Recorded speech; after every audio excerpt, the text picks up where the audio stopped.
radio.com/Discord. Now, Kooky tells me that we actually have a call from Squall Loves Riona. No. Yeah. That is the rumor. That is the rumor. Wait, really? Apparently. All right. This could be interesting. Okay, I think we got him online. So let's go back to our phone line. Squall Loves Riona. Thanks for calling Limit Break Radio. You're welcome. So we just parsed out your video where you call us toxic for no reason, present no evidence, and don't really justify yourself or explain yourself terribly well. So I guess this is your opportunity to clarify exactly why you think Limit Break Radio is a toxic community. For one, if you actually listen to the beginning of the video is actually for somebody else. I actually watch our podcast all the time. Wait, hang on. We actually did watch the whole video. We on the air. Excruciatingly went through it moment by moment. And, I mean, you throw Limit Break Radio in there at the end in, like, the last 2 minutes. And, but saying that the video is addressed to somebody else, I don't think that that's true. I mean, you talk about 3 different things in there, and we're directly related to the toxicity part, and you just name drop Limit Break Radio without any explanation or justification for that. So, like, why exactly? I mean, I'm glad that you listen. That's nice. Why do you feel like we're toxic, bud? Well, this is like I said, I watch this stuff. This is not coming from me, but this is coming from a friend of mine that listens to your podcast as well. And friend. I was not originally going to add that in there, but I was like, you know what? Let me go ahead and add this in there since it's a really good friend of mine. He said, "Hey, can you add this in?" I was like, "Fine, sure." What? What? Hang on, bro.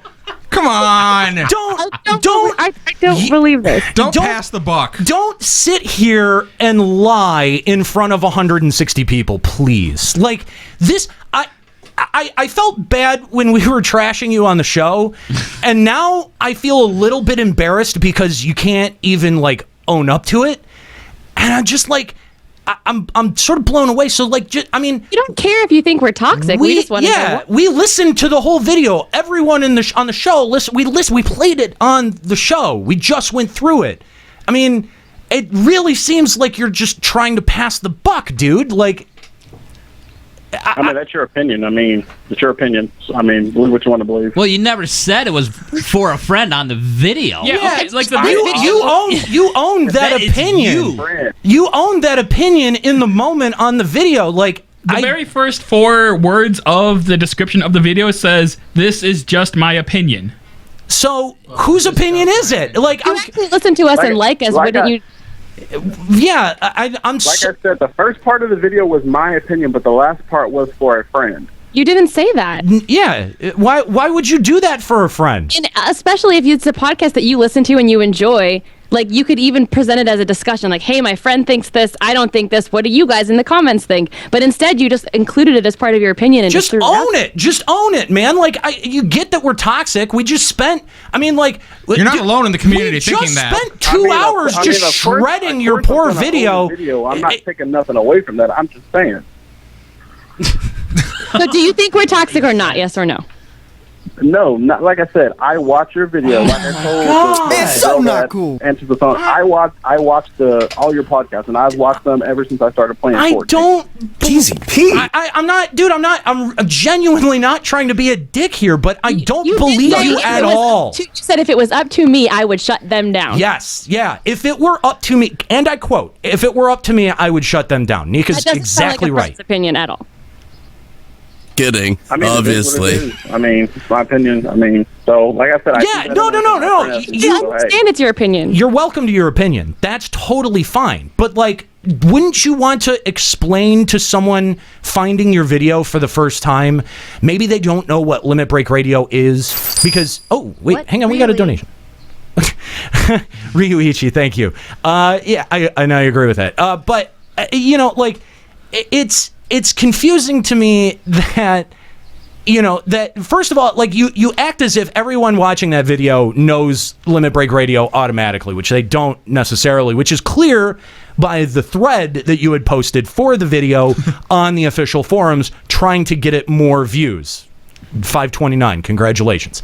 But the bizarre part to me, like you don't explain you just trash us. You say that you would shut us down and that we're the most toxic part of this community. I don't know if maybe your opinion has changed in the month since you posted that video, but I mean, it's to come on and then claim like, nah, dude, that was my friend. Like, none of that is made clear. If that's true, none of that is made clear in the video.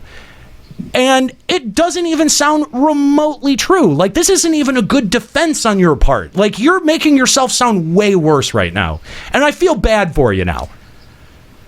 Actually, don't feel bad for me. I don't need you to feel bad for me. Well, I do. I mean, you're really... I mean, you said something that I think you would like to take back. And, like, you have a bit of the opportunity here. Or at least you have the opportunity to explain yourself.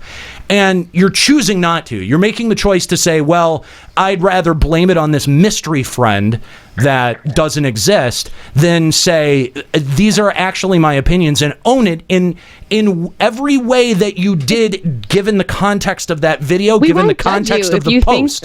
Yeah, you wouldn't be the first person to hate us. We won't hate you. We won't judge you. We don't care. We just want to know why. That's it. So why are we toxic? Why is Limit Break Radio toxic? Squall? Like I said, I don't have a problem with LBR. I watch all of your stuff. Clearly you do. I mean, I feel like anyone who didn't watch us wouldn't even bother to make a point. Provoke the ad. Like I just I said in the video, the first half of the video, that's my opinion. That's stuff that happens all the time. But like I said, the last part of that... Like you said, where did you make that clear? You didn't make that clear anywhere. In the video, in the description...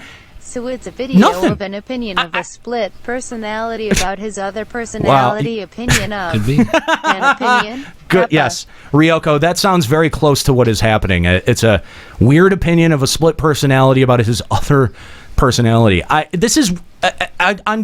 don't understand this. And I mean, were you baked or were you reading this at the time? I'm just curious because you sound very cogent and very quick to respond and everything right now. You sound a lot faster in your responses right now than when you were on the video. Were you tired? No, I definitely was not tired. I'm always at a quick response. Didn't sound like it. But just in the way you're talking now, you sound a little bit more energetic than in your video. Yeah. You don't sound ronned out of your mind. Well, I mean, when you first get on a phone call, you don't get all routed up until you're actually talking about the subject that you're talking about. No, on the video, you sounded baked out of your fucking mind. No, right now, you sound fine. Yeah. Like I said, I already knew you guys were talking about this video because somebody tipped me off on Twitter, so I was just like, hey, let me go see what they're talking about. And then was it like, kooky? Okay, let me just call them and just give my... It's totally kooky. I mean, that's great. I mean, and I wish that we could clear some of this up and actually have a discussion and a conversation about why you might feel like we're toxic, and maybe we could explain it. I'm going to humor you for a second here. Okay, for your friend to have asked you to put this into the video, and for you claim that you actually listen to us and you don't think we're toxic, but your friend does, which means for him to have convinced you to slander a podcast that you actually like, he must have given you some pretty legit reasons why, in order for you to say, okay, fine. So why does your friend think we're toxic? You guys are like great. I said, LBR my friend came to me. I said, "Hey, I told him like, hey, man, I'm going to put this rant together on the community of my opinion. Hey, do you have any opinion to whatever?" So he gave me a wrote down a list of the stuff that he hated. Plus, he specifically mentioned LBR, and I was like, I came in and was like, dude, I don't think we should put that in there. He's like, nah, man, it'll be okay. So I said, hey, whatever, man, it's fine. I'll put it in. But he didn't say why. He just listed a bunch of things, and just LBR was just one of the lists. He didn't have to convince you to slander a podcast you like. He just put it in there, and you said, okay, sure. Like a puppet He master. didn't try to sit there and say, well, they're toxic because of the shit they say and this, and that. He didn't have any reason or anything. He just said, do it, and you just said, okay. Well, no, I was gonna get to that, you know. This is why I Because Okay, just so thought tell me. list right here, what he this said. guy is the biggest So what are the idiot reasons I've why ever your heard. friend thinks we are Please toxic? stop Air it out lying right and now. Be a man about it. From what he told me in the quote, these are his words, not Thank you, mine. He Sarah. says that you guys bash players because I honestly don't think that you bash players. I mean, everybody's going to have their opinion regardless of what they're placed on, whatever it's going to be. He also says that you guys always try to, you know, excuse me, not as well as bash players, you know, always try to think that you guys are the gods when it comes to like in-game ratings. And one of his main points was on ratings. So he basically trolls the Reddit forums. And Nero, You must be a Redditor. and Nero, this would be like Actually, if you. He cannot be a listener. And Nero, this would be no, like if there's you no way. insisted I go on and bash FF11, and I'm like, but I like FF11. And you're like, no, it'll be fine. I'm like, all right, I'll bash FF11. Right. So, I What? mean, do you have is there like a producer for your channel? I mean, is someone running your channel more than you? Because, like, if you're crowdsourcing opinions, like that's, again, the video is it's a rant on the FF14 community as a whole, and the description says that it's your opinions. I'm so confused why, if it wasn't all your opinions, that would be the description of the video. It doesn't add up. It doesn't add up. And I mean, you know, yeah, you could sit there and say, like, we're entitled to believe whatever we want to believe, but I mean, this is going out to a lot of people. There's a lot of people who listen to the show. There's a lot of people who are watching live right now. And it really does not make you look like you're credible in the least.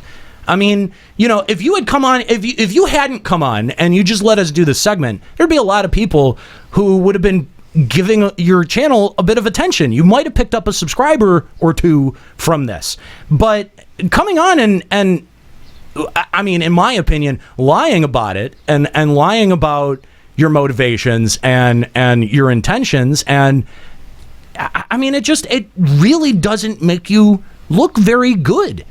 So, and honestly, I don't do YouTube for the views or the subscribers. I do Clearly. it because I like putting out videos okay. and doing gameplay. That's why I do it. Okay. I could care less. Only if I had no subscribers, I would still do it. But you cared enough. You cared enough to put the video on the official forum. And you're right. I mean, you had to know putting LBR out there that would get back to us. Yeah. I mean, Like I said, go ahead. no.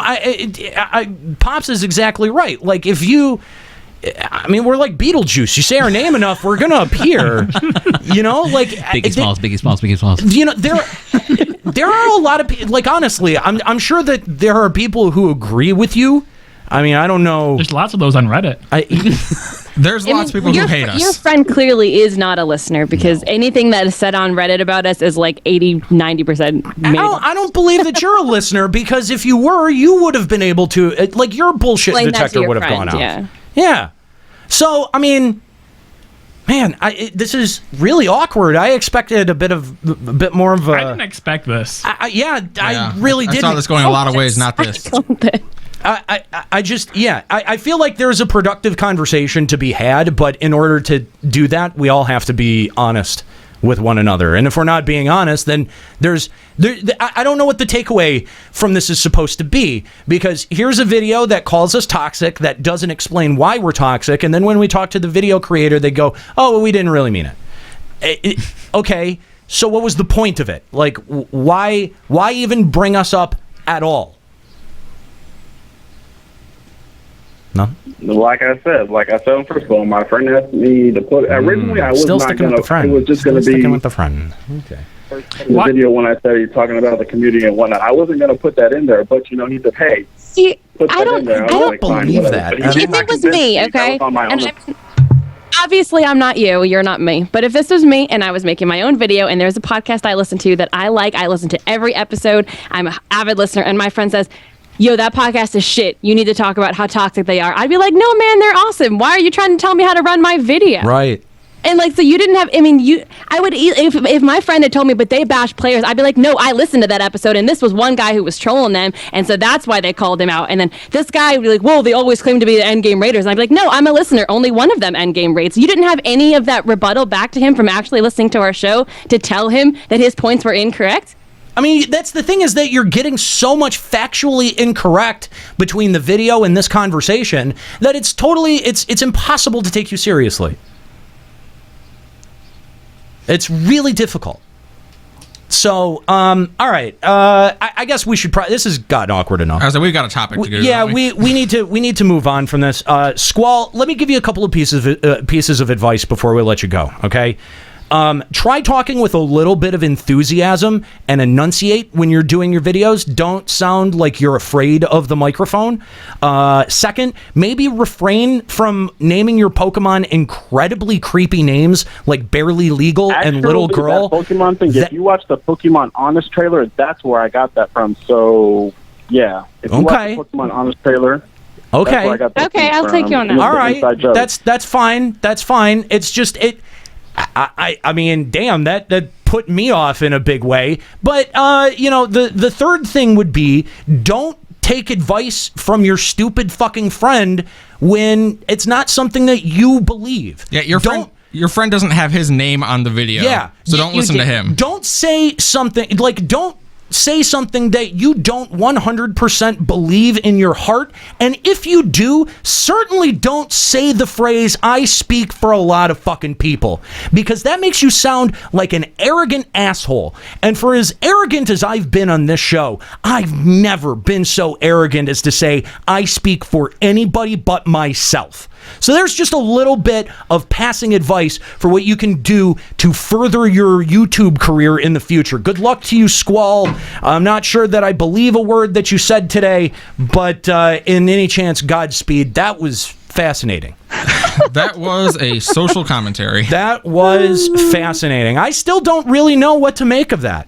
I told you if he called, he would not have the balls to call us out on air. I told you. Yeah, you did. You called it. It was just his friend, Cloud Loves Aries, that made all these things. I don't know, he might be schizophrenic. I don't know. Just one of like 24 equally appalling videos on your website. Maddie in the chat says, I named my slow bro Squall Loves Riona's friend. Yes. All right, real quick. Let's talk about FF14, the good, the bad, and the ugly. Obviously, there have been a lot of additions to this game over the years. It's been operating in its current state for well over 3 years, and now we have a lot of additions that we can look at and sort of objectively gauge what was received well by the community, what was terrible, what was just off the rip bad, nobody liked it, and what was in theory good, but in the long term ended up not really panning out. So we've sort of called this the good, the bad, and the ugly. And so let's talk. So wait, is the bad things that maybe were well intentioned but didn't pan out, and then the ugly is just shit? Well, I guess so. Sort yeah. of. Yeah, I guess that's a better way to organize it. Sure. Okay. The bad are things that ultimately failed, had negative impact on the gamer community. Yeah. Okay. Just things that bad. Okay. So Jackson uses some really nice words and then just says things that bad. things that bad. Come on, it's pretty self-explanatory. Jeff, so you having a stroke out of curiosity? Any burning toast? I love toast that's burning. So there have been a lot of changes that have come across this game in the time. You know what? We shit on this game a lot. We should do. talk about the good things. We do, and we should start with the good things because we do shit on this game a lot. We are very critical. Real quick, you know what? I really feel like it's a kind of a quiet day today in my neighborhood, and it's starting to get obnoxiously hot in here. It is brutally hot. So are you saying you want to invite the birds in? I think so. I think we should. I think we need a little bit of fresh air. I'm really starting to overheat. So why don't we open the door and let's just at least open the window and just get a little bit of fresh air in here because you got we're dying.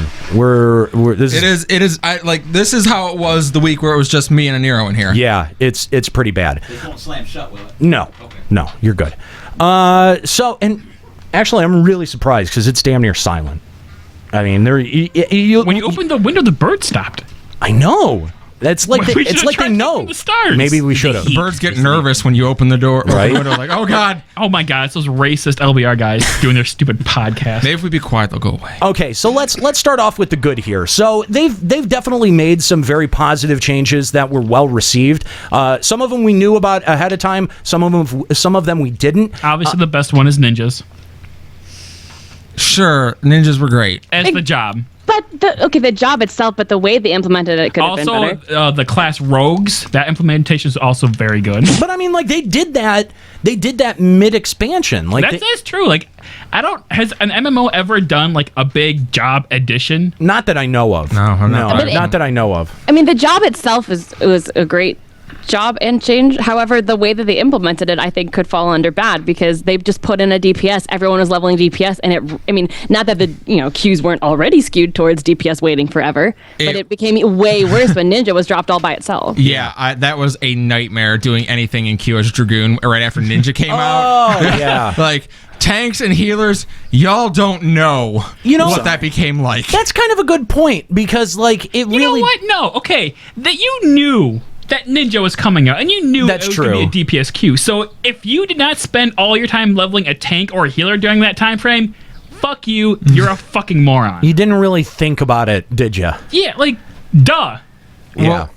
Duh. Yeah, but it doesn't mean that was the smartest way they could have implemented No. it. I'm gonna stop you on that one because if someone had tried to bring up the reasoning like, hey, you knew this was coming, you should level a tank so that you can make those things doable, Aniro would have lost his mind Well, over that. hang on. Would it have been better for them to add Ninja in with the 3.0 expansion, or when they did? Because I think if they had added Ninja at a point where they were also adding Machinist and Dark Knight and Astrologian, that may not have panned out as well for one of those new DPSs. We would see a marked decrease in one of the two, if not both of them. Just like less willingness to actually play that job or people to play that job. I mean, it makes sense narratively because that's when they introduced Yugiri, but I feel like they also then let Yugiri drop off and has become less of a character. That's so true. I feel like if they were going to implement ninjas as a major part of the story, it makes a lot of sense, but that fell off. So yeah, no, I mean,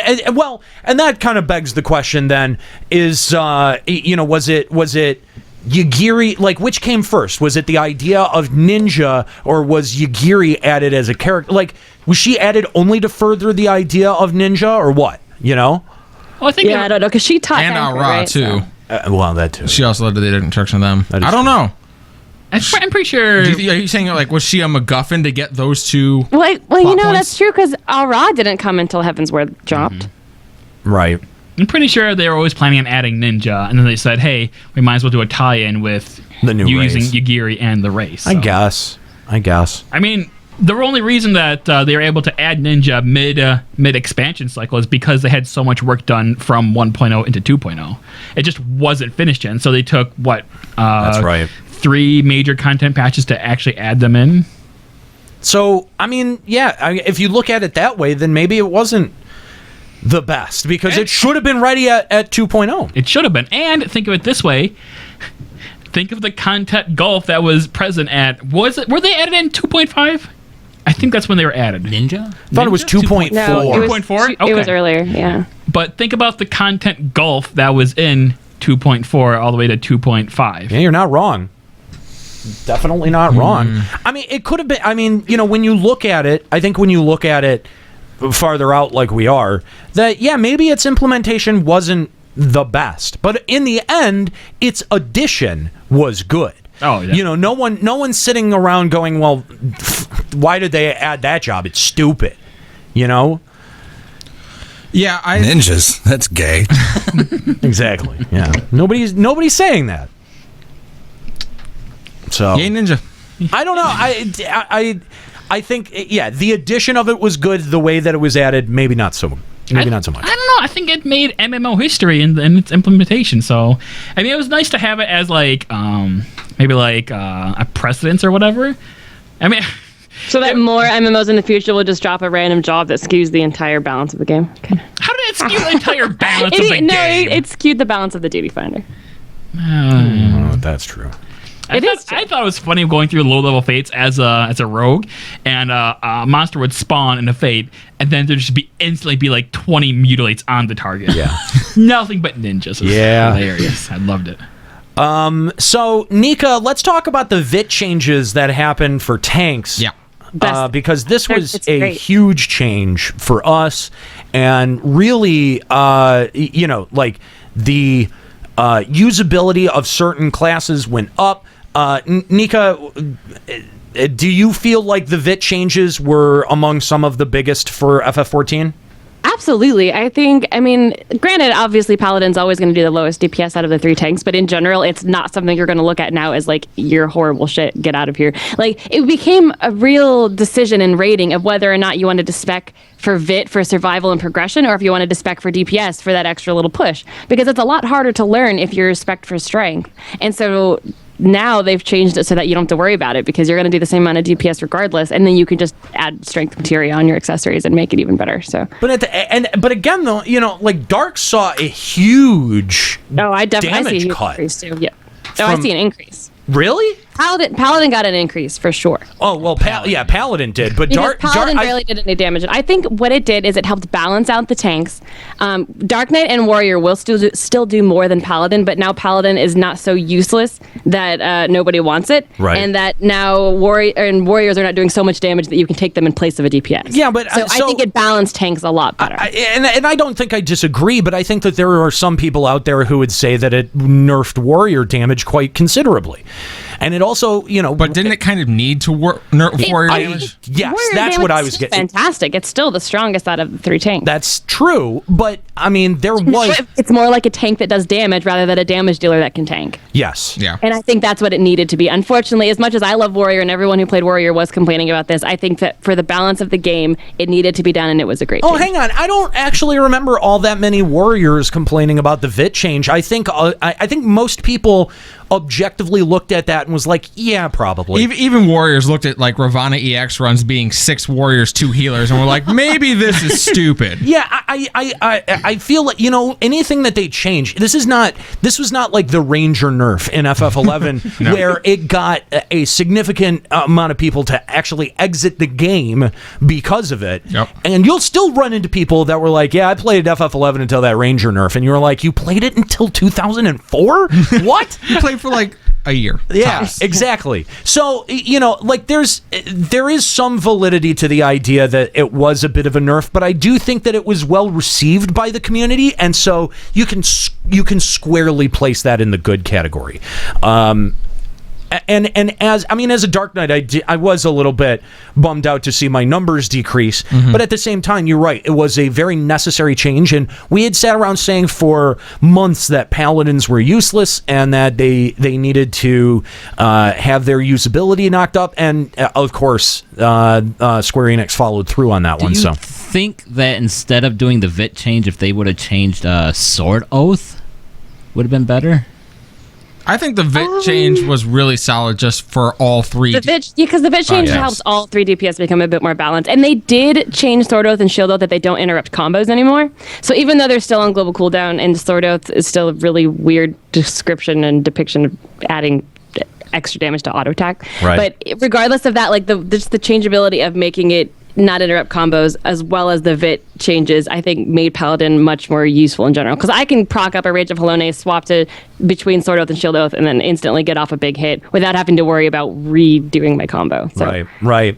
Yeah, so I would in general put that into the good category. How about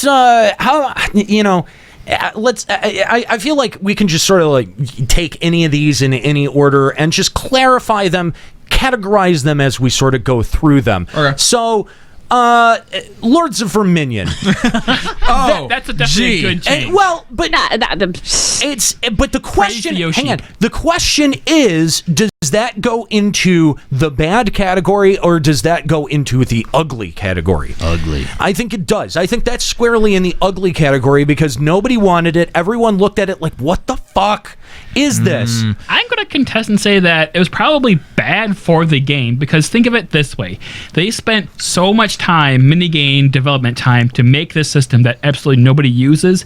And now, whenever they make more minions, they have to consider Lords of Verminion. Yes. Yeah, when that's making true. those minions.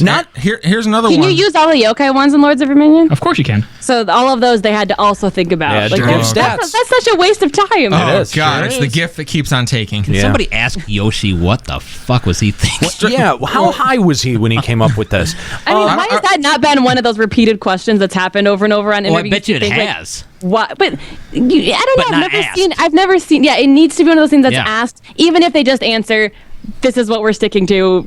Don't worry about it." Like we have never seen that asked. But Lords of Verminion has been our pincushion, the butt of our jokes. It's been subjects that we've talked about on the show. From Limit Break Radio's perspective, you might put it in the good. in terms of How much mileage have we got out of Lords of Verminion's existence? Think about how much content has been created from Lords of Verminion. Dare I know. say that it is a good thing? I don't know, man. and it's sponsoring an FFFL team. I have to say Lords of Verminion definitely the good category. And you can play Lords of Verminion at your local Gold Saucer at any time between outta 9 here. a.m. and 8 p.m. Get out of here. It's like that comic that says, I want Trump or I want Clinton to get into office. You know, that way they have material. Yeah. Either way. Yeah. I would put this in the ugly category. Yeah, definitely the The ugly good category. category. Because just gross. Story mode rating. This is one that we've talked a lot about. We talked about it earlier with the whole Get Good. That's where we had kind of jumped Right. on the Get Good bandwagon.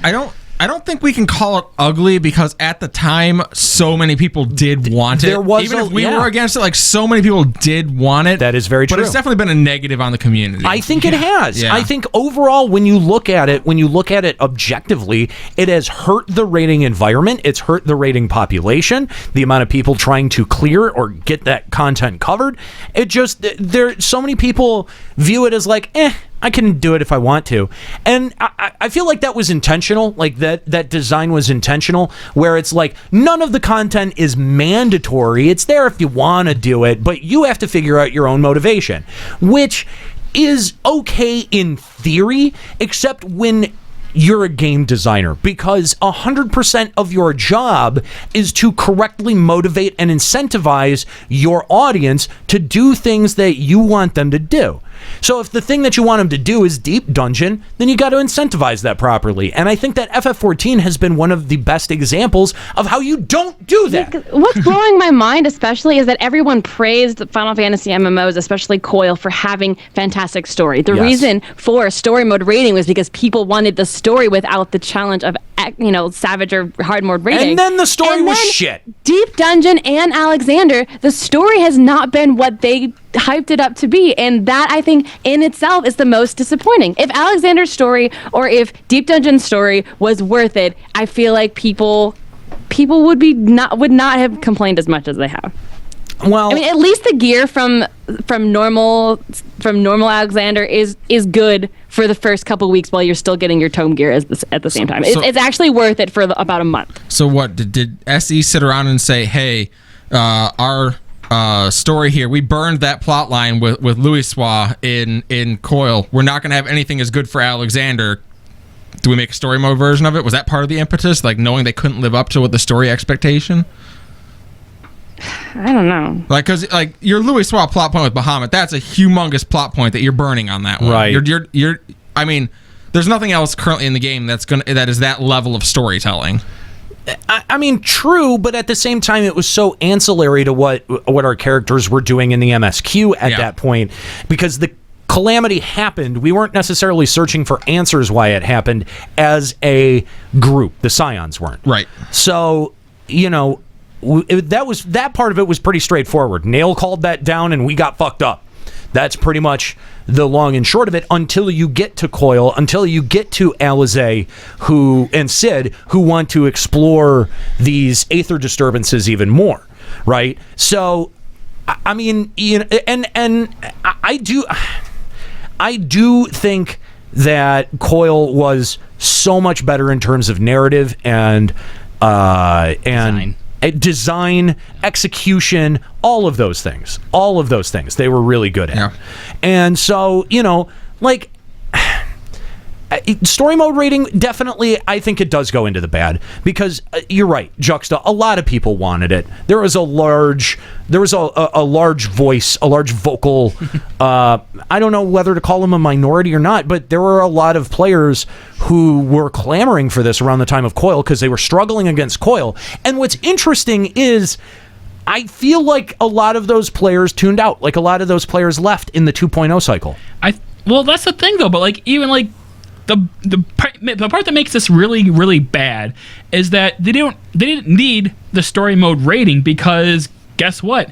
Now you can go clear Coil basically in 2 people, one person. Like, you can solo Coil if you want. And that's exactly while it was relevant, which I understand. But that was exactly what we said was going to happen. Yeah. We said, look, the requirements for this are going to be eased as we level up to 60 and as our eye level keeps going up. You don't need to have story mode raids, because in 6 months after that is relevant content, you will have it.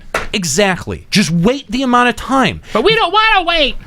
Well, we want it now. But God damn it, that makes sense. Like, that I know it makes sense. I'm talking the funny voice. When I talk in this funny voice, that makes everything right. It bothers me that Yoshi P acquiesces to shit like that. Acquiesce to our funny voices. We want story mode. We want story mode. What is going on? Juxta is redefining we want. I think he's stuck. I think he's having a stroke now. Okay, I'm going to go play a different game now. Bye. Yeah, that is definitely what it feels like. How about Aquapolis? Aquapolis? Aquapolis is awesome. I love it. I put it in the good. Yeah, definitely. Hello, cat. Okay. Well, we'll take this along with Deep Dungeon. Is Deep Dungeon good? No. That I put in the bad. But what's the difference? Yeah. People are still doing Aquapolis. I still like doing Aquapolis. Aquapolis has incentive. It has the treasure. So because you get money from it.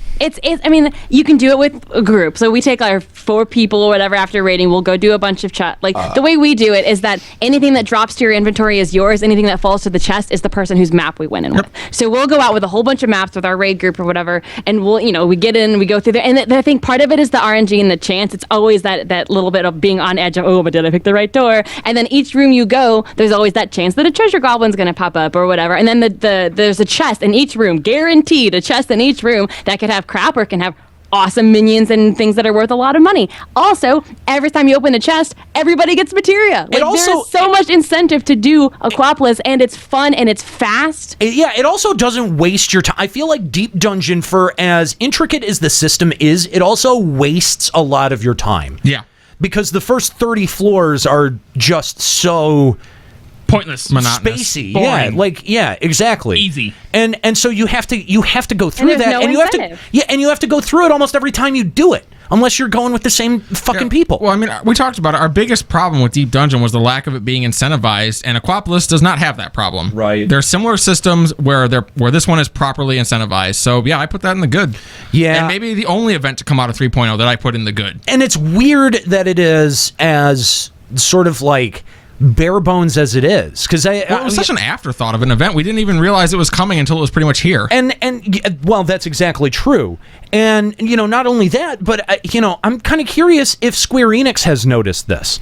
Like, has Square Enix themselves noticed the difference in reception between Deep Dungeon and Aquapolis? Because you're right. Like, even in terms of sentiment, Aquapolis takes it. Way more than Deep Dungeon. Yep. I kind of want to go back to our previous point here very quickly. The 1.0 Calamity. We were just talking about Bahamut and Nail sure. and the Binding Coil, but like when they pulled the trigger on the 1.0 Calamity, granted it took servers down for almost a year. Yeah. Yeah, but I would say that the 1.0 Calamity, the amount of changes, and the bold decision that it was to say, we're not just going to fix this game, but we're like fixing the game We're legitimately destroying the game in the narrative. And fixing the game becomes part of the narrative. It becomes a part of the world. Like, no matter Such a clever. it is, because anytime you have a NPC or anyone talk about the Calamity, they're really talking about the process of them fixing 1.0 to 2.0. And it's kind of amazing that you have characters and an entire community that looks at that and goes, yes, this was the right decision. There are very few people who will openly defend 1.0, even its redeeming qualities, because it did have some redeeming qualities. We've talked about that before on the show. And inevitably, whenever I try to mount any sort of defense of it, Juxta here sits and rolls his eyes and tells me that I'm an idiot and that it was the worst game ever made, or who, you know what I mean? Well, if you're killing marmots, I can see that point of view. I'm just struggling to see what the redeeming qualities were. The redeeming qualities That's fair. happened once Yoshi took over. That's fair. Yeah. I'm not saying you're wrong, but there were some redeeming qualities to it. So, I would definitely put the 1.0 Calamity squarely in the good category. And I thought it was so ballsy to announce, hey, we are going to take this game. It's going to be gone for you. You're not even going to be able to play it. We're just getting rid of it for a while. Yeah. And we're going to fix it because we recognize that it's garbage. Yeah. I mean, there was. I really think a lot of it is a test of the Yoshi P. I mean, we criticize him a lot, but we also have to think about the risk that he took, the cleverness of it all. It's just the fact that, like, I mean, when they started too, and they're like, you know what, we know this game is shit. You don't even have to pay for it until we decide that it's good enough to be worth your money. Right. It's free. I would love to have been a fly on the wall for Yoshi P talking to like the board of executives at Square Enix. I mean, like, yeah, this game's trash and I can't fix it as it is. We're gonna scrap it.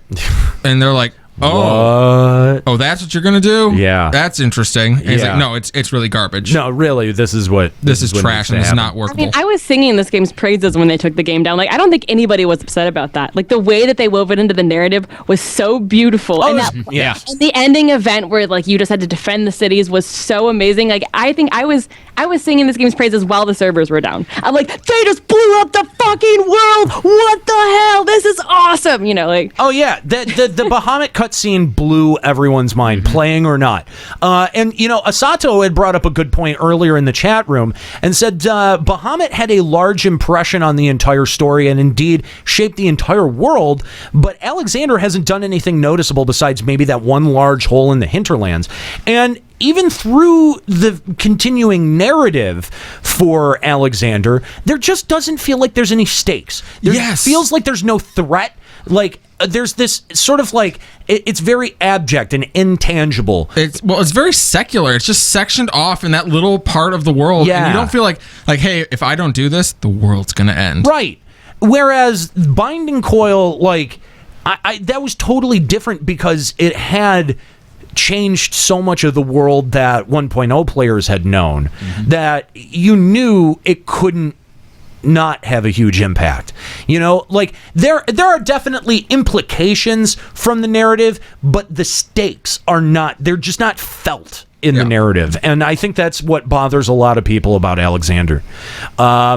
So how about Bard and the Bard getting rooted in place and becoming? You seem mad. Becoming arrow mages. I'm sad that Machinist is the same way too. I was playing Machinist and I'm like, yeah, this actually feels like a range class, and then as soon as I hit 52, it's like, nope. Like, fuck. Yoshi, get out. No, Like, Bard was one of my favorite jobs in 2.0, and then they just threw it all away. Just by rooting you. Just by making the one decision to root you. Just to make us into arrow mages, we have to stop and cast our weapon skills. But again, do you feel like that was done in an attempt to distinguish Machinist and the role that they can fill in a party versus Bard? Because Machinist does the same thing though. Machinist has Gauss Barrel, which is also casting. Right, but you're not rooted like you are. Yeah, you are. For Gauss Barrel? Yeah. When you just while you're casting. It's the exact same thing. Oh. It's the same as Bard and Machinist are the same, except that, in my opinion, from playing both jobs, Machinist has more procs. So I feel like because when things proc, you don't have to have the casting bar, and Machinist also has rapid fire. I don't think Bard has something similar to that. So I feel like there are more times I can move as Machinist. However, when you're still casting the beginning of your combos, you're very rooted in place on both jobs. Yeah. I guess I play that job very poorly then. To be fair, I never played at 60. I always played at 50. That's fair. I think what category would you place that in? Bad. It's hard to say because I know that for a long time people considered Bard very OP. Like during Coil, they're like everyone was like Bard is so OP. Everyone else has to move, but Bard can still blast. Bard tops all of the charts. Like I mean, there was a period of time where Bard was way overpowered. Yeah, well, okay, well that was because Bard actually did more damage than most DPS as well. And they could move, which was okay, fine. Make Bard do equal or a little bit less damage than a standard DPS, but give us our mobility because that is literally the reason that people played Bard. Right, they nerfed the mechanic instead of the numbers. Yeah. And that's the problem. Mm-hmm. I put it as the ugly. I think the ugly. I mean, I understand why they wanted to do it, and I guess why they had to do it. Why they had to nerf the damage. Were that people makes sense. and were people asking for it? Well, nope. Well, I think black mages. I think other salty jobs wanted a black nerf mages. to Bard, but like the way they went about that nerf was the complete wrong approach. Okay, that's fair. I think, I mean, and it's not horrible. Like it's not unbearable to play. Like I wouldn't necessarily plan it in the good, but I wouldn't necessarily plan it flat in the bad either. Like if there's some kind of in between. I guess I'm going with ugly. I guess it's ugly. Ugly? It's ugly. Just on the implementation. Yeah. Well, I mean, can you deny that they needed it to happen? Well, they needed a calculation adjustment, and I think Yes, Drowned God knows where it's at. If you're playing Bard so you can move, play Monk. That's right. you Well, guys that doesn't make any. Shut up. That's you guys stupid. you guys made a very, very good point, and like they needed a damage calculation adjustment, not necessarily a play style adjustment, not necessarily a mechanical adjustment. And that's what they did, and I feel like this is an example of them going too far to one side. Yeah. So yeah, I think I would agree with it going into the ugly category. Yeah, well, it nerfed how you play the job rather than just nerfing the damage that it can do. Yeah. Like the job is now less fun to play. If you make your job less fun to play, you fucked up. Right. It was just like black mages or mages in general in 1.0, you could run all around and cast. Yeah. But the jump from 2.0, you're rooted, so it was a little more difficult. But they made the jobs fun. Right. But see, I feel like, I mean, some black mages might disagree with me, but I don't know. I feel like black mage also, even though it was a rooted class in 2.x, became almost not fun in Heaven's Word as well, simply because if you can't keep up your Enochian because you have to dodge and all of a sudden your timer runs out, your damage is halved. It's horrible. Yet if there's a fight where you can stand still, you can easily get in the top CPS range. Like it's horrible how black mage is right now, and I think that can also be bad or ugly because the black mage, like, I mean, black mages already couldn't move, and we were fine with that. I literally have dropped black mage since I hit 60 because I cannot stand it anymore. Yeah, that too. I mean, even And it was my number one DPS, and I don't even touch it now. even summoner has more mobility than a black mage or a bard, I'd say. Brutal. How about the addition of races? We've seen, of course, the Ora get put in here, but between 1.0 and 2.0, we also had the addition of Catboys and yes, female very Rogadin. good. Okay, Rogadins it's called balance. Okay, you have something really great and wonderful that is cat girl males, and Girl males. and then you have like more Some males. are so awesome. Okay, first of all, so Can you I mute her? applaud 14. Don't mute me. No. I applaud 14 for adding these because how long 'Cause did you're we an ask? idiot. How long in 11 did we ask for Catboys and female Galka and we never got them? So I think the fact that 14 was like, no, we're going to do the exact same Was thing. it reasonable? Was it nobody reasonable asked for female No, Galka. let's just be clear. Nobody asked for that. but Yeah. People did ask for male Mithra. Yes, that is true. There were male Mithra that was, And then they give us one And, and, yes. and winks like goddess. which is hilarious. I think Lebecco. that is the greatest troll of anything ever. Maybe second to we're gonna get to go to Tavnasia. Nope, hole in the ground. The best. That there's some great trolls in there, but Even better than that was when it's like, all right, now we're going to get to go to the past. Oh, but you can't go to Tavnasia in the past. literally nobody was asking for female Gulka ever. And He wrote it into narrative said that they didn't exist. And is that a reasonable expectation for FF11 at any point in its lifespan? Like, it did not have the resources to be able to put new races into that game. We know this. We knew this way back then. PS2 limitations. Thank you. Thank you. Yep. That's exactly it. The oldest line in the FF11 book. Right. Yes. The old go-to. That old chestnut. Get owned. People used to draw what they would imagine female Galka would look like. There were plenty of people that wanted. Oh, Galka God. didn't have junk to begin with. Why would there be no, female? Nika, look. Were written to the narrative to not have. No. Nika, you are being confused. That's drawing of H.P. Lovecraft creatures. Okay, that's not female Galka. But like, remember? I understand your confusion, but like, let's just be clear about that one. I remember regular Galka and Subligar. They were like Ken doll smooth down there. Oh God. They reincarnate. That's their lore. One of my favorite pieces of fan art ever in FF11 history was the mortified Taru that had the junk from the Galka resting on his head. That was just the best. If I'm feeling sad, I'll find that picture and I'll be like, yeah, I feel a little bit better now. But you have to Google. You have to goggle? Yeah, you have to Gurgle? Google What are you Galka gurgling? penis Taru. You're gurgling Galka penis? What? That one backfired on you, didn't it? Yeah, Cal? I didn't word very well there. Yeah. Did not go Having well. a stroke. Yeah. Burnt toast. So that's clearly with the ugly, I'd say, because I mean you got something wonderful, which is male cat girls, and then you get female Rogadin. I love that you describe it as male cat girls. I can't get over that. Hey, How else do you describe it? he's just being gender inclusive. He should be awarded. I know, but I wanted someone at SC to like have just a picture of a cat girl and be like, but what if it was a boy one? But you have to admit, like, hate on Rogadins all you want, okay? But the femros as they exist now are way better than anyone had ever imagined what female Galkas would look like, okay? Female Rogadin can be very attractive if you design them the right way, okay? Yeah, by making them a cat girl. I actually get comments all the time, like, it's the weirdest thing. Like, I'll be in a dungeon or I'll be just running around town and someone will send me a message and just be like, holy shit, an attractive femro. I love your character. Wait, you don't play a hero? Thanks. What? I thought you were a hero. Shut up. My character looks damn sexy. Because she looks like a hero. Sweet Power Ranger pose. So, to kind of piggyback on that, there have been changes, especially between 1.0 and 2.0, in character modeling. Yeah, the cat girl butts are smaller. All butts are smaller. And Not just cat girl butts. And all boobs? Weren't boobs a point of contention as well? Probably. I think so, but butts in general, every single butt in this game is flat as they almost go inward, They and need a it slider. bothers shit out of me. There's no junk in anyone's trunk in this world. I was in female in 1.0, and her butt was banging, let me tell you, okay? These butts are concave, and they are horrible. No, let me tell you what the problem is we all come from 11 where there were Elvon. Elvon had Badonkadonk. They had that fat ass. Don't know.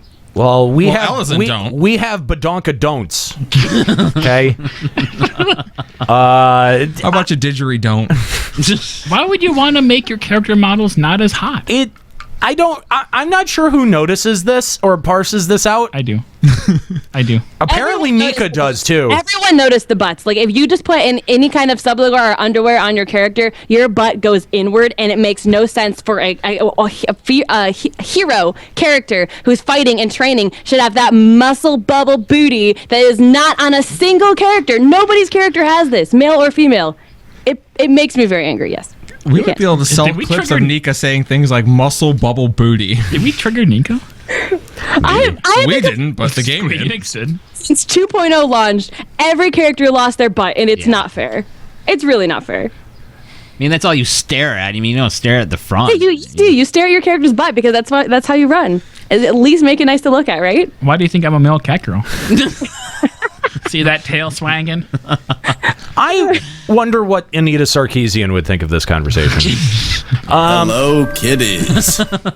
I'm a traitor to my gender, I'm sure. Ooh. Oh man. Maybe. You know The what? lamb for nothing. Rip butts. Yes, Cece. Yes. Maybe Brianna Wu can step in and talk about the eating balls mechanic. Can we have that happen? This has been a weird show. I feel like we will, if we say the name of someone, we might conjure them out of existence. Brianna Wu. Come on, we want that attention. It rhymes with Pazuzu. If you say his name 3 times, Pazuzu! He'll show up. He'll even grant you a wish. I love that Futurama episode. I for some reason, do you ever get lines from cartoons that stick in your head? Oh, yes, absolutely, all the time. The way dangerous. The way that he yells Pazuzu has. I will never ever. I will go to my grave. I may get Alzheimer's and forget everything, and I'll be sitting there at 91 in the old folks' home going Pazuzu. They're gonna think you're possessed by a demon. They're not gonna have any idea. Here's some more Jello. It's not cartoons for me. It's video games. Like I get lines from old video games that I just will never not hear. All right. So as we sort of come to the end of our episode, let's talk about the couple of events that they've added. Now, maybe it's a little bit unfair to pick on these because they're still quote unquote under development. They're under continued development. Skynimus. That's debatably under development. Diadem. What evidence is there of that? They said we are planning a rework. Please look forward to it. Yeah, they said that, but they said a lot of things. We're planning on planning a rework. They said there's an API coming at one point, and I don't believe that either. So, what do you guys think? Like, it's all bad. Yeah, where it's at right now, it's the bad. Mm-hmm. Like, is it defensible as being good? No. I can't. I don't think you can defend that. I don't think you can defend. I mean, gatherers or crafters would. I mean, that's where they get their money from for doing all these relics and shit. I think it's like Deep Dungeon in that it has potential and it can be made good. So I wouldn't call it ugly. Like Verminion has no potential. That's just shit. Yeah. So I'm going to call this the bad. Yeah, I think I'd put it into the bad category too. Bad. Because they tried, and I feel like the community tried to like it too. We tried so hard. Same with Deep Dungeon. I feel like the community tried to like Deep Dungeon, and now 2 weeks out from it, like people are really admitting to themselves, like this is not what we wanted. Yeah, this is not the bag of goods that I was sold, and I think that that's totally fair. That's totally fair, and to have that happen twice, you know what I mean? Yeah. Like if we got burned the first time around with with Diadem, the second time fool me once, you fool me once, and shame on you. Yeah, and there then we go. Fool me twice. And there you go. Shame on. You're not gonna fool me again. Are you? Oh. You're not gonna fool me again. Are you being Squall loves Riona? Because I feel like you started 3 thoughts there and then never finished any of them. Is that your George? I was Squall loves George W. Bush. I was going to say George W. There you go. So it's pronounced nuclear, dummy. Yeah. I'm gonna throw Skynimus clearly into the bad category. Yeah, you can put Deep Dungeon there with it. They're gonna. I think it's too early on Deep Dungeon. So jury's still out. I think we need to get. I mean, we know where the sentiment in the community is, but that's another one where I think that we can be a little bit more definitive with Diadem because it's been 3 patch cycles or 2 patch cycles we haven't seen anything. So can we revisit maybe Deep Dungeon at 2.5? Yeah. 3.5? 3.5. Yeah. 3.5. Yeah, I think so. I think that would be fair. 3.5. But I think the jury's still a little bit out on Deep Dungeon. That's I don't fair. think we can totally say with certainty. And then finally, how about death of on the outline it says death of Minfilia, but let's say death of major characters.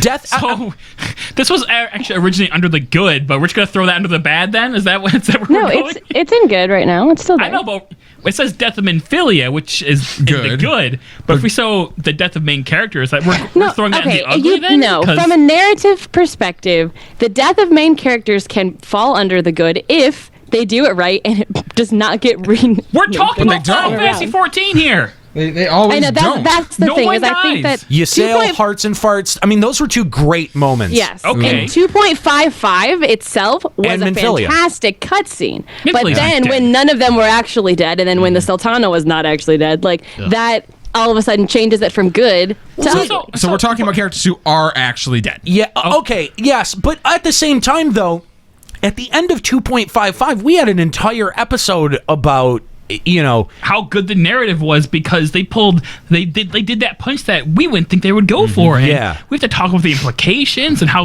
the narrative is going to change and how Ulda is going to be now. Right. And then none of that happened. She's alive. Never mind. So if we're talking about the death of main characters, we have to consider the bad stuff. The 5 main characters that died, but just kidding. That we thought died, that they just brought die. back. Yeah. They straight up backtrack that harder than Squall Loves Rihanna. Squall Loves Rihanna.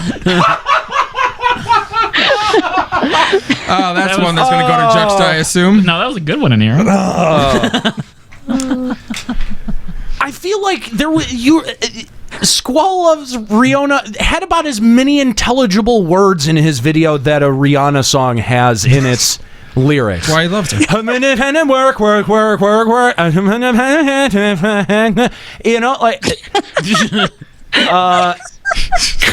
damn. Oh my god. That was pretty good, actually. So I don't know. I am a little bit torn on that. I don't know which way to go on the death of main characters because you bring up a really good point, Juxta, that there's only 2 people that's ever died in Final Fantasy that they've ever like fully. There's 3. Ysayle. We can't say and farts. And we can't say that for sure about Minfili. We just can't. No, Moonbrita doesn't ring a. Who is what? What? Fuck you all. I don't know. So I think we divided up. So like, are you talking about that dude, right? Like that big dude that had the swoop to the side emo haircut? The Rogan female that was in love with you. Oh, that's why I had the mistake. Okay. Get out of here.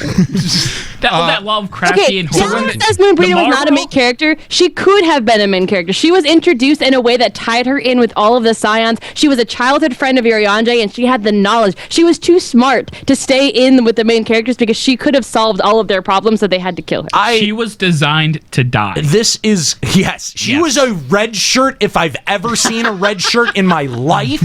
They had to make her armor blue because she was It would have been too obvious if she had shown up wearing red armor. She was killed in the next patch. So I think it's probably good when they follow through when it's done right, because they can do it right. Right, but their overall use of the mechanic is ugly because they use it a lot and don't follow through. You're right. They did it right 5 times in 2.55. And then they didn't. And then yeah. It's mind blowing that all of those characters made it out. God damn, dude. Every single one. Really of Heidelin's blessing, and she just scooched them on out. I agree, Nika. It was bad. Deus Ex Heidelin. That's what it was. All right. So I think that goes through most of the seismic changes that have happened in FF14 between 2.0 and 3.0. Is there anything else that you guys can think of?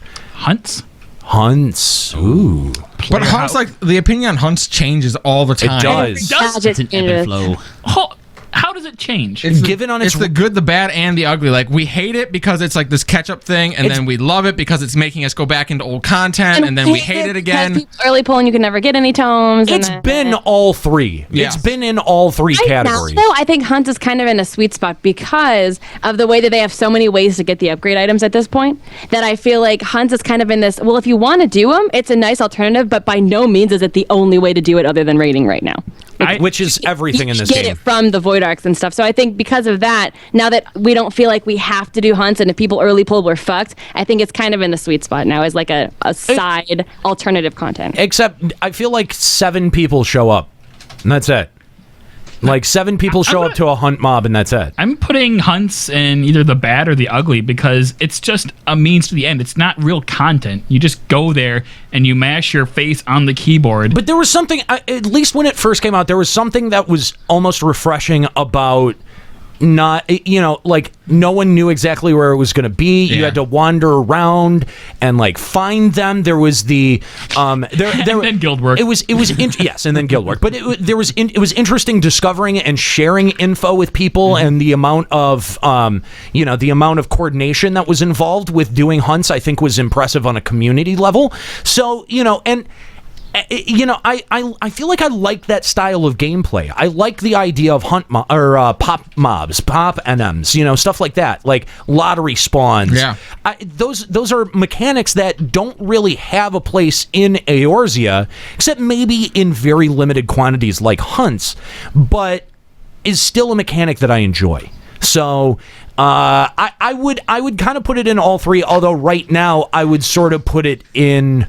Yeah, I mean, Nika outlined a pretty good case for the good. I think Juxta outlined a pretty good case for either the bad or the ugly. I think I would just kind of put it in the ugly. It's kind of a complicated event that whose relevance moves in and out, is variable between patches, and I don't think that that's good for long-term long-term content or long-term community investment.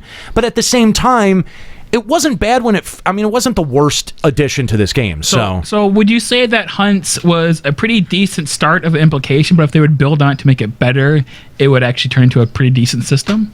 No, I don't know that you can build on it. I think that they built a pretty good system for what it was. I think it just says something that like hunts have been out forever now, and we still see them as somewhat relevant. Like that's a lot better than many events can claim. I still love. Yeah, I still can't claim that. Yeah, right. No, but I still love the idea of hunts in other events. You know what I mean? Like, I think that it's a good overworld event, but at the same time, it would lend itself well to something like Diadem, and it would be a good if it had good loot attached to it. Especially because Diadem is capped at a certain amount of players, and I feel like it would work and well. time as well too. So it's not like you can exactly predict it, because those zones stay empty even if there are players. Like they're not 100% instanced zones. So those mobs would be on their own separate timers as well, and it would be more unpredictable.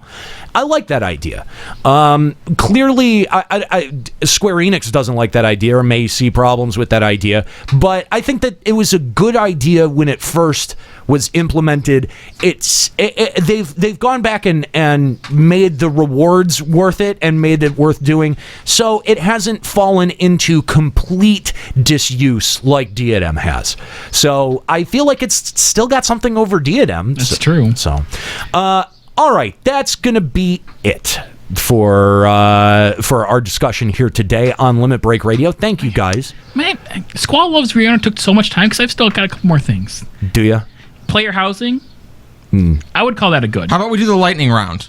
Fine. Player housing. Good. What else? What else? Gold saucer. Did you have another thing? Oh, gold saucer, good. I'm Gold letting everyone saucer. else talk first. We're doing lightning round. It's Lightning one round. word Shoot off the answers. things We you need had to and go. We'll categorize. We have FFFL to get through, and we clearly don't have time for emails. But FFFL. Good. Good. Ugly. Escalia. ugly. Super ugly. Oh. Pretty. Thank you, Nika. You're welcome. It's the nicest thing anyone on the show has ever said to me. Yokai Watch. Bad. Ugly. Bad. Good. Terrible. Bringing people back into faiths to help lower level players. Oh God! But they Ugly. could do that. They could do that in 100 different ways and still be effective. Relic Quest. Oh, Bad. that's It depends on which step of the relic quest. 2.0 No, Relic I'm- Step.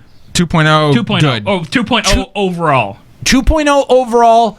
Good. Yeah, Good. good. Good. 3.0. 3.0. Bad. Ugly. Ugly. Ugly. Yes, ugly. Squarely ugly.